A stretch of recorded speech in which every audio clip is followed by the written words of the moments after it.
సత్యం కోసం హరిశ్చంద్రుడు సతీసుతుల నెడబాసినది.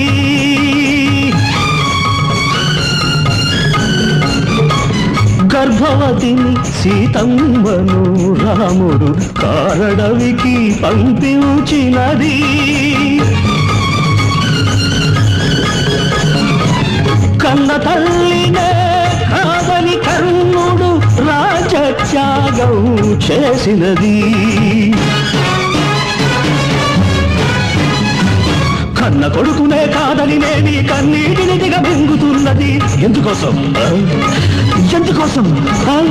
దహించిన అది ధర్మం కనుక, సహించాలి అది సత్యం కనుక. కృషించినా నశించినా అది న్యాయం కనుక. న్యాయమే నా దైవం కనుక.